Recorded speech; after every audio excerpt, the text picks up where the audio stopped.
It all began as a small city-state built upon 7 hills. Over the centuries, it transformed into a power that encompassed the entire Mediterranean and laid the foundation for Western civilization, the Roman Empire. What lay behind this incredible rise? Certainly governance, law, and engineering genius. But the force that enabled this genius to reach every corner, striking fear into the hearts of enemies, was Rome's iron fist, the legions. Today, we will examine how this military machine evolved, its tactical superiority, and how it shaped not only the battlefield, but also Roman politics and culture. Get ready, because the legions were not just soldiers. They were the Roman Empire itself. In the early days of the Roman Republic, the army, like those of other city-states, was composed of citizen militias, who took up arms only when necessary. Every landowning Roman was obligated to military service. The army was seasonal, and soldiers returned to their farms once the fighting was over. This structure was sufficient for the minor wars within the Italian peninsula. However, as Rome's ambition grew, and powerful rivals like Carthage emerged, this amateur structure proved inadequate. The first major shift came with a tactical innovation. The traditional heavy phalanx formation was abandoned and replaced with the more flexible maniple system. The maniple consisted of smaller, independent units, allowing for disciplined movement even on rugged terrain.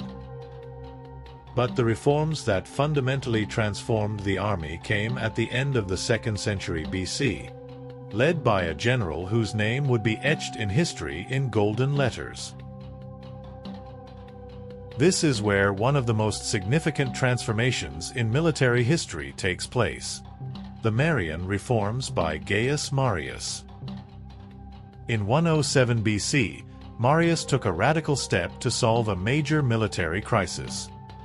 He abolished the requirement for army service, which was land ownership. Now, even the poorest Romans, the capite censi, who owned no property at all, were accepted into the army. The army became a full-time, professional occupation.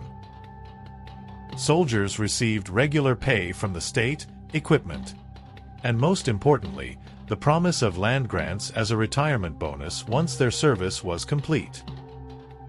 What did this mean? Firstly, continuous training. Legionaries remained trained and fit 365 days a year. Secondly, a shift in loyalty. Soldiers' allegiance shifted from the Roman state to the successful generals who promised them land and spoils. Thirdly, standardization. Every legionary possessed the same superior equipment: the gladius, short sword; the pilum, heavy throwing javelin; the scutum, rectangular shield; and metal armor. The aquila, eagle, the symbol of each legion, became its honor, and losing it was considered the ultimate disgrace. It was this professional legion that formed the invincible corps that would carry Rome from a small city-state to an empire. The success of the legions did not stem solely from their equipment. Tactical brilliance and iron discipline made them the best of their age. The fundamental strength of the legions lay in the cohort system. A legion consisted of approximately 5,000 heavy infantry, and was divided into 10 cohorts. Each cohort offered flexible maneuverability within itself. In battle, the legionaries would hurl their pila, raise their shields, and form the famous testudo, tortoise, formation.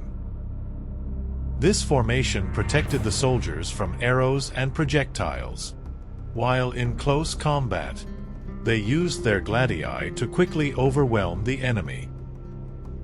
But legionaries were not just fighters. They were also engineers, the true architects of Rome's expansion. The legions were skilled workers capable of building miles of roads per day. These Viae Romani, Roman roads, both accelerated military deployment and boosted trade, solidifying Rome's power. Their ability to construct siege towers, ballistae, and complex fortifications allowed the legions to capture even seemingly impenetrable walls. This unique combination reached its peak in the conquest of Gaul under Julius Caesar. The victories of the legions against the numerical superiority of the Germanic and Celtic tribes guaranteed Rome's dominance over Western Europe, and turned Caesar into one of the wealthiest and most powerful men in history.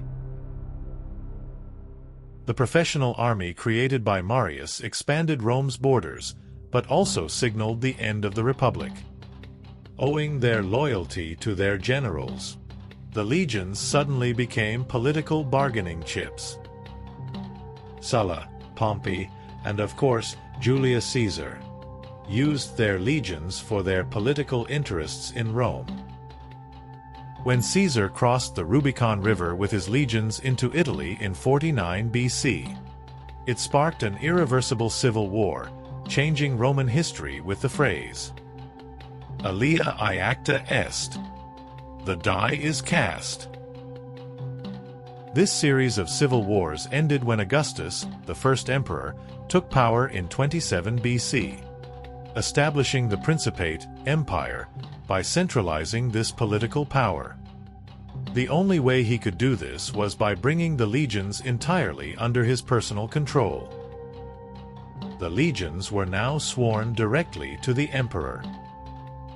Throughout the empire, the emperor was the commander, and the only true master of the legions.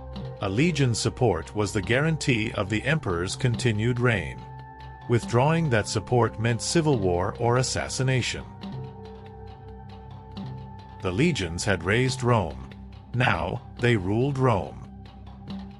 With the establishment of the empire, the role of the legions also evolved. Their primary duty was no longer to conquer new lands, but to maintain the Pax Romana, Roman peace, brought by the empire. Legions were stationed along the empire's vast frontiers, along the defense line known as the limes, supported by structures like the River Rhine and Danube, and Hadrian's Wall in Britain. Legionaries served as both border guards and spreaders of civilization. Everywhere they went, they carried Roman law, language, Latin, architecture, and culture. The military camps they established eventually grew into major cities, like Londinium, London, and Lutetia, Paris. Retired legionaries settled in these new provinces, planting the seeds of Rome and accelerating the process of Romanization. The legions remained the most stable and organized force in the Western world for over 400 years. The Roman Empire left behind a unique civilization that lasted from the 8th century BC to the 5th century AD. The secret lying beneath this magnificent legacy was neither its marvelous architecture nor its clever laws. All of it was allowed to flourish behind the shields of steel-disciplined, professional legions. They were the power that made Sulla a dictator, Caesar a hero, and Augustus an emperor. Every Roman victory, every road built, and every province was raised on the backs of the Roman legionaries. Even today, we see their legacy in everything from the rank structure of modern armies to road-building techniques. Rome's legions conquered not just war, but history itself. You can support us by subscribing and liking for more videos like this.